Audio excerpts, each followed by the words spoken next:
Sophie Marceau, de son vrai nom, Sophie Danielle. Sylvie Maupu, née le 17 novembre 1966 à Paris, en France, est l'une des actrices les plus célèbres du cinéma français et international. Sa vie, bien que brillante et entourée du halo de la célébrité, n'était pas dénuée de profonde tristesse et de blessures émotionnelles qu'elle a portées tout au long de sa vie. La plus grande tristesse dans la vie de Sophie, si elle devait en choisir une, serait probablement la perte d'êtres chers, notamment la mort de sa mère, Simone Morisset, en 2016, et de son père, Benoît Maupu, en 2020, combinée aux pressions de la célébrité et au sentiment de solitude durant les périodes les plus difficiles de sa vie.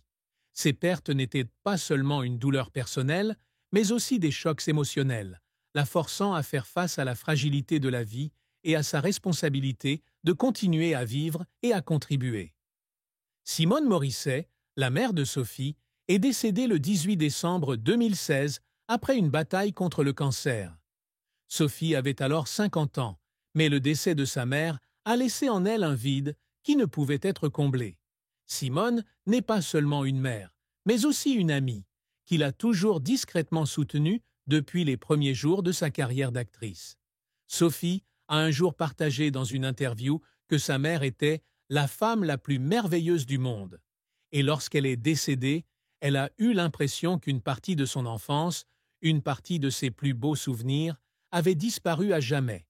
Déjà, en mars 2016, à l'occasion de la Journée internationale des droits des femmes, Sophie avait exprimé publiquement son admiration pour sa mère, ne s'attendant pas à ce que quelques mois plus tard, elle ne soit plus à ses côtés. La mort de Simone survient à un moment où Sophie est au sommet de sa carrière, mais aussi alors qu'elle fait face à d'autres événements personnels, comme le décès d'Andrzej Jouhawski, son partenaire de longue date et père de son fils, en février de la même année. Cette série de pertes a plongé Sophie dans un état de profonde contemplation, et elle a dit un jour que « perdre ma mère était un rappel du cycle de la vie, qu'un jour mon tour viendrait ». La tristesse s'est encore accentuée lorsque son père, Benoît Maupu, est décédé le 2 octobre 2020 à l'âge de 85 ans après une longue bataille contre la maladie. Benoît, chauffeur routier, est un homme simple mais déterminé qui insuffle à Sophie résilience et volonté. Bien que ses parents aient divorcé quand elle avait 9 ans, ils se sont ensuite réunis et la relation de Sophie avec son père a toujours été spéciale. Ce n'était pas un homme qui exprimait souvent ses sentiments, mais Sophie ressentait toujours son amour silencieux. Avec la mort de Benoît, Sophie perd non seulement un père, mais aussi une partie de ses racines, celui qui lui a appris la valeur du travail et de l'honnêteté. Durant les derniers jours de son père, Sophie lui rendit régulièrement visite en Corrèze, où il vécut ses dernières années, et elle assista à son déclin progressif. Elle n'a pas beaucoup partagé cette douleur dans les médias, mais à travers ses rôles ultérieurs, les gens ont pu ressentir la tristesse dans ses yeux et sa voix. En plus des pertes familiales, la plus grande tristesse de Sophie est venue de la pression de la célébrité et de la solitude au début de sa carrière. À seulement 14 ans, elle devient soudainement une star grâce au rôle de Vic dans La Boum, 1980. Un succès qui l'a fait passer du statut de fille ordinaire de la banlieue parisienne à celui de vedette. Mais sa célébrité précoce lui a aussi coûté cher. Elle a dit un jour qu'après des jours de tournage, elle rentrait seule chez elle, en taxi du studio, sans personne avec qui partager ses joies ou ses peurs. Ses parents, bien qu'aimants, ne comprenaient pas pleinement ce qu'elle traversait, et elle fut laissée affronter la célébrité sans aucune préparation. Cette solitude, selon Sophie, est une tristesse durable, un sentiment d'être abandonnée dans une foule, qu'elle ne peut résoudre qu'à travers ses rôles ultérieurs et ses écrits. La plus grande tristesse de Sophie Marceau n'était donc pas un événement unique, mais une combinaison de plusieurs niveaux d'émotions, la perte de la famille, la pression de la célébrité et des moments de solitude que personne ne comprenait. Ce sont des chagrins silencieux, pas bruyants, mais toujours présents à chacun de ses pas, d'une jeune fille pleine de rêves à une femme mûre au cœur riche d'expérience. La carrière de Sophie Marceau a été un voyage long et tumultueux, où elle est passée d'une jeune fille inconnue de la banlieue parisienne à l'une des actrices les plus célèbres du monde. Avec plus de 4 décennies dans l'industrie cinématographique, Sophie a non seulement laissé sa marque à travers des rôles classiques, mais a également laissé derrière elle des histoires de grands succès, d'échecs douloureux et d'efforts qui l'ont fait pleurer à plusieurs reprises. De la boom à Braveheart, des succès commerciaux aux œuvres d'art profondes, sa carrière témoigne de talent, de passion et de résilience. Le voyage commence en 1980, lorsque Sophie, alors âgée de 14 ans, est choisie par hasard pour incarner Vic Béreton dans La Boum, réalisé par Claude Pinoteau. Elle est allée au casting avec sa mère, juste pour gagner un peu d'argent supplémentaire grâce à un petit boulot publicitaire, sans s'attendre à ce que ce rôle change sa vie. La Boum devient un phénomène en France, vendant plus de 4,5 millions d'entrées et faisant de Sophie la petite chérie de la France. Le succès se poursuit avec La Boum de 1982, où elle remporte le César du meilleur espoir féminin, un tournant majeur dans sa jeune carrière. À l'âge de 16 ans, elle a suffisamment confiance en elle pour racheter son contrat avec Gaumont pour 1 million de francs français, affirmant ainsi sa détermination à prendre en main sa carrière. Ce furent les années où Sophie entra dans le monde du cinéma avec les yeux pétillants d'espoir. Mais il y eut aussi de nombreux moments où elle se sentit perdue au milieu de la célébrité soudaine.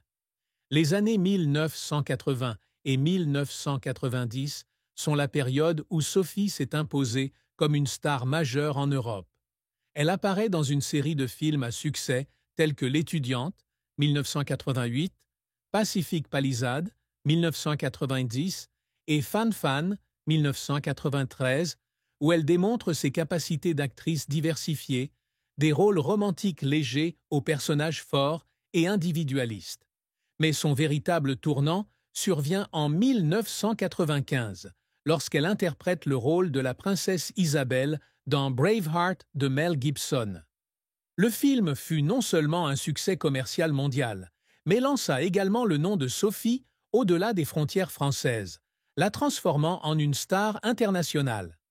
Elle a ensuite joué dans Firelight, 1997, Anna Karénine, 1997, et surtout dans le rôle d'Electra King dans Le Monde ne suffit pas, 1999, le 19e James Bond. Ce rôle a non seulement marqué l'apogée de sa carrière hollywoodienne, mais a également témoigné de l'attrait et du talent d'une actrice française sur la scène internationale. Cependant, la carrière de Sophie n'a pas toujours été un long fleuve tranquille. Elle a fait face à de nombreux échecs et à de vives critiques. L'un de ses plus gros échecs fut Belphégor, le fantôme du Louvre, 2001, un film d'horreur fantastique pour lequel elle avait placé de grands espoirs, mais qui reçut des critiques négatives tant de la part du public que des critiques. Le film a été critiqué pour son manque de profondeur, et Sophie, bien qu'étant la star principale, n'a pas pu le sauver. Cela l'a profondément blessée, car elle a toujours voulu que chacun de ses rôles apporte quelque chose de significatif. Un autre revers fut le rejet d'Hollywood. Après Le Monde ne suffit pas. Bien qu'elle soit censée continuer à briller aux États-Unis, Sophie n'a pas reçu beaucoup de grosses offres par la suite, en partie parce qu'elle a rejeté le style de vie somptueux et la pression d'Hollywood pour revenir au cinéma français. Elle a un jour confié qu'elle ne voulait pas se perdre dans le cycle de l'industrie cinématographique américaine, mais cette décision lui a aussi parfois fait se demander si elle avait raté une grande opportunité dans la vie. Les efforts qui ont fait pleurer Sophie ne provenaient pas seulement de l'échec, mais aussi des sacrifices et des pressions qu'elle a endurées. Lorsqu'elle a commencé sa carrière, elle a dû abandonner l'école pour se concentrer sur le métier d'actrice, une décision qui a inquiété ses parents.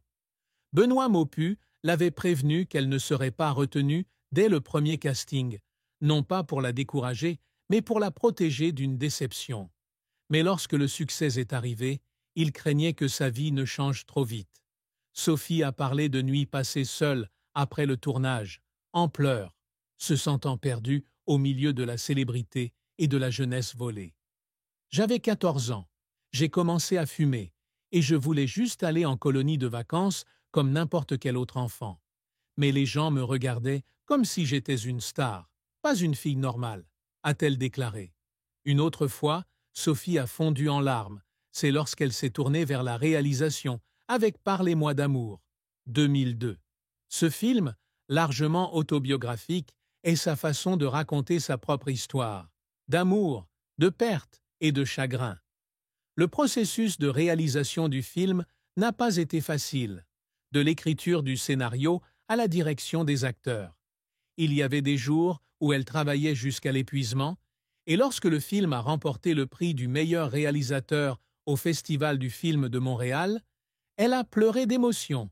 C'est à ce moment-là qu'elle a senti que ses efforts étaient enfin reconnus, non seulement en tant qu'actrice, mais en tant que véritable artiste créative.